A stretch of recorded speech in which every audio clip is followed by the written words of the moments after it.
tweet o mettetecelo su posta privata a Radio Anch'io, Radio 1 Rai, Facebook. Mi scusi Zaia se ho fatto questa parentesi, ma è il programma degli ascoltatori, se non possono intervenire come si fa?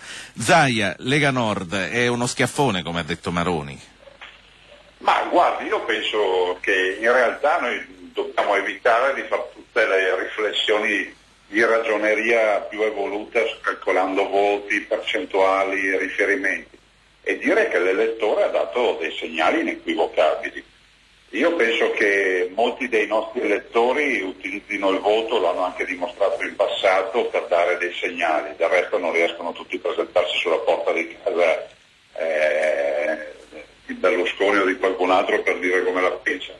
Lo fanno votando, quindi non è che magari gli elettori di centrodestra sono diventati di colpo tutto d'un tratto elettori del centro-sinistra, dimostrano di avere coscienza di quello che fanno, danno dei segnali. Noi dobbiamo rispondere a questi segnali dimostrando che il programma di governo deve essere assolutamente rispettato e le riforme si debbono fare. Senta, intanto le leggo una mail che è arrivata in questo momento, è di Alessandro di Vicenza, dice: vorrei dire al Presidente del Veneto Zaia che nella sua nostra regione sono molti quelli che rimpiangono la Liga Veneta, primo movimento autonomista e non indipendentista, poiché la Lega Nord in 20 anni ha portato solamente chiacchiere. E a proposito di questo, anche la Lega non è che abbia approfittato molto di questa tornata elettorale, tutto sommato. Le colpe in chi le individuiamo? Perché prima o poi di colpe si deve parlare, Zaia.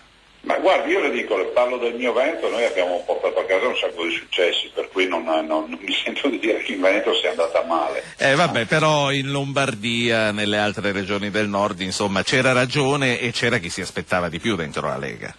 Ma guardi, noi sappiamo con certezza, perché questo è un dato ormai che è conosciuto a livello planetario, che quando si governa si perde voti. E questo lo hanno dimostrato le elezioni che hanno toccato noi quando siamo al governo, eravamo al governo come centro-sinistra.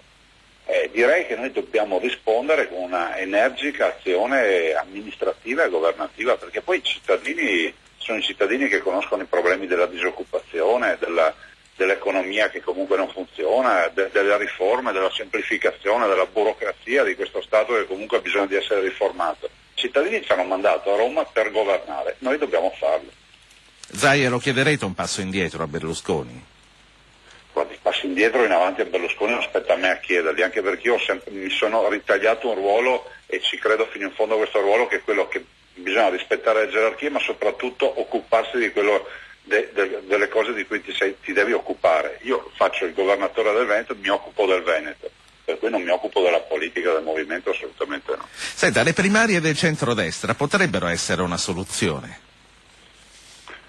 Guardi, in generale io penso che la vera soluzione sia quella di premiare le persone che comunque sono vicine ai cittadini. Poi non le so dire, perché in alcuni casi, il caso di Pisapia è eclatante, le primarie hanno premiato poi il candidato che viene dal basso, in altri casi le primarie hanno imposto dei candidati perché comunque l'attività dei partiti la si vede e poi sono andate a finire male. Per cui non sono neanche queste la panacea di tutti i mali. A me sembra che per certi aspetti sia una replica di quello che si fa negli Stati Uniti, ma gli Stati Uniti hanno ben altra ossatura, ben altra strutturazione anche dei partiti, perché anche lì le primarie comunque vedono correnti degli stessi partiti schierarsi, campagne elettorali vere e proprie per le primarie. Noi come al solito magari contestiamo gli Stati Uniti, ma poi copiamo anche da sinistra, magari si copia. C'è un'ultima cosa che le voglio chiedere guardando il voto di Napoli. Ha vinto l'antipolitica? Lo chiedo a lei che rappresenta un movimento che quando esplose 20 anni fa era considerato un po' all'epoca il movimento dell'antipolitica.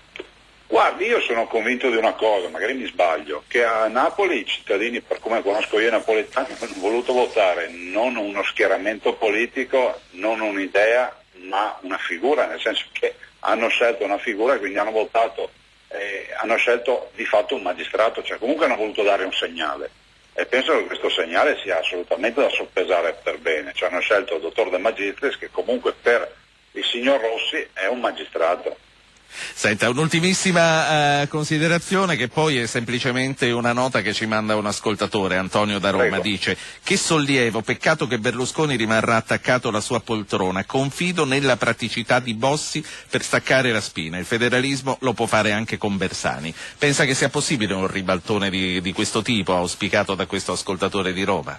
Guardi, le ridò la risposta precedente, nel senso che non mi occupo di queste cose, cioè se sarà Bossi, poi Maroni, il Calderoli, cioè il direttivo della politica a decidere quale sarà la soluzione migliore. Per quel che mi riguarda in Veneto io sto governando una coalizione della PDL e le posso garantire che noi i risultati amministrativi li stiamo portando. Ad esempio, me lo lasci dire, dopo 15 anni abbiamo riportato il bilancio della sanità in attivo per il Veneto, che è un fatto non poco rilevante, visto e considerato che la sanità è uno dei primi obiettivi per i nostri cittadini. E ci sono ancora 4 anni davanti per governare. Assolutamente sì. Grazie. E l'autonomia, me lo lasci dire. Sì, grazie a Luca Zaia, Buongiorno, Lega buon Nord. lavoro. Alla prossima. Fabio